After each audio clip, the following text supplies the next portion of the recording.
Question number 4. If a point C lies between 2 points A and B such that AC equal to BC, then prove that AC equal to half of AB. Explained by drawing the figure. So according to the statement, I have drawn the figure. What is given to you? C lies between A and B such that AC equal to BC. That means AC part will be equal to what? BC part. That is also given to you. What you have to prove? AC equal to half of AB you have to prove. So from the given statement only we are going to prove this one. What is given to you mainly? AC equal to BC. AC equal to what is given to you? BC it is given. You know that equals are added to the equals, then the whole are equal. See, if I am adding AC both the sides, what will happen? AC plus AC which is equal to BC plus AC. Write it here. Add AC both sides. Okay. So 2 times of AC which is equal to BC plus AC which is equal to what? AB. So multiplied by 2 goes outside, divided by 2. So we can tell that AC which is equal to half of AB. Yes, you have to write the Euclid axiom also what you have used in this question. See what I have done? AC both sides. So equals are added to the equal, then the whole are equal. Write it here. Equals are added to the equals, then the whole are equal. You have to mention the axiom which you have used in the question. That's very important. Okay, that's all. Thank you.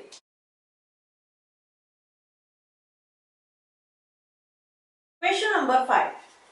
In question 4, point C is called the midpoint of a line segment AB. Prove that every line segment has one and only one midpoint. That means what you have to prove it here, every line segment has only one midpoint, that only we are going to prove. So what is given here? C is the midpoint of a line segment AB. So I have written C is midpoint of AB. What you are going to prove? Every line segment has one and only one midpoint. So how I am going to prove it? Right here, C is midpoint of AB. Therefore, we can write it AC equal to BC. So we can write AC which is equal to half of AB. We can write, this is first equation I mark. Then second one I am going to take. This is already C point is midpoint given to you. Here I am going to choose another one point, that is D. I am choosing here D is another midpoint of a line segment AB. So write it here. Let, we are assuming here. So let D is midpoint of AB. So written. So if it is D is a midpoint of AB, so I can write it AD which is equal to half of AB. We can write it or not? See, D is midpoint suppose. So AD which is equal to what? Half of AB line segment. So I have written here. You know that the things which are half of the same thing are equal to one another. We have seen one axiom.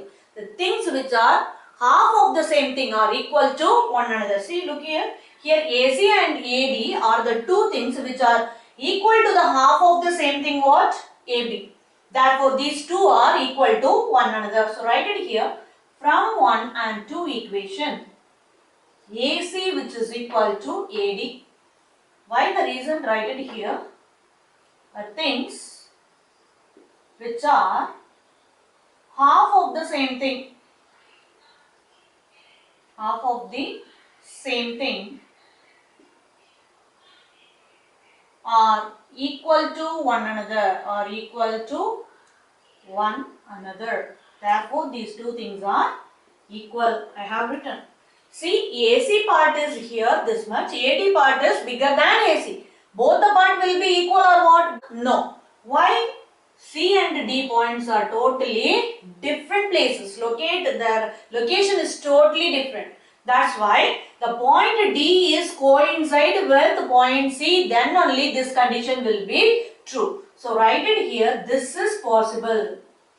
This is possible only if point D is coincide with point C, then only this case is possible, otherwise it is totally wrong. AC here, look here, AC is here, AD is here, AD is bigger than AC. So both the parts will not be equal. When they are equal, this is possible only if point D is coincide with the point C. That's all. Then we can write it here. Therefore, every line segment has only one midpoint. Therefore, every line segment has one and only one midpoint. Yes.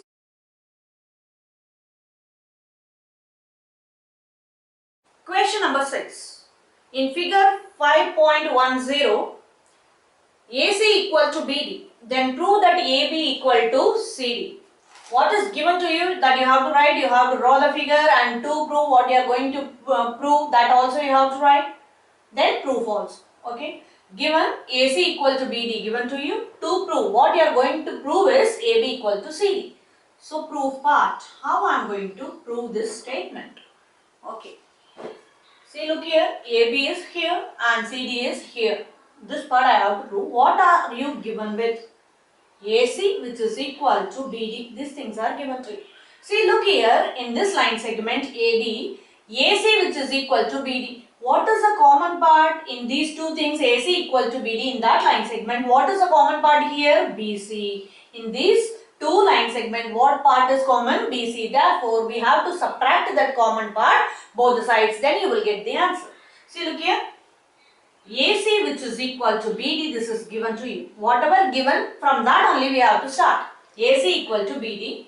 Then subtract the common part. Write it here, subtract BC both sides.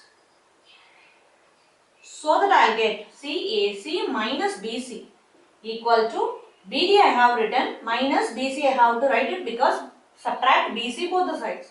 AC minus BC, see, look here. AC, from that BC you subtracted, what you will get? AB. So write it here. From BD subtract BC, what you will get? CD. That's all what you have to prove. Okay, I got that. We have to write this Euclid axiom what you have used in this question. What you have used? See, subtract BC both the sides. That means equals are subtracted from the equals, then the remainders are equal. Write it here, equals are subtracted from the equals, then the remainders are equal.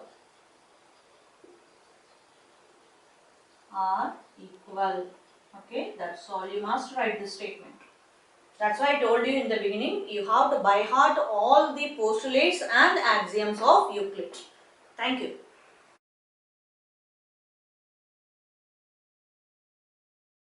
Question number 7. Why is axiom 5 in the list of Euclid's axioms considered as universal truth?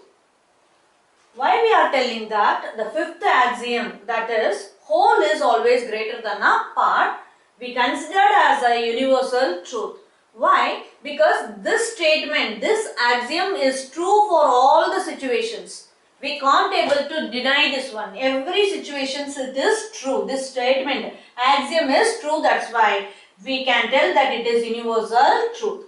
Why? For example, take the whole cake. From that you cut a part of it. The part is always smaller than a whole. You could see this. See, look here, the part is always smaller than a whole. So we are written here, whole is always greater than a part. That's all. This is your fifth Euclid axiom. You have to write as it is. Thank you.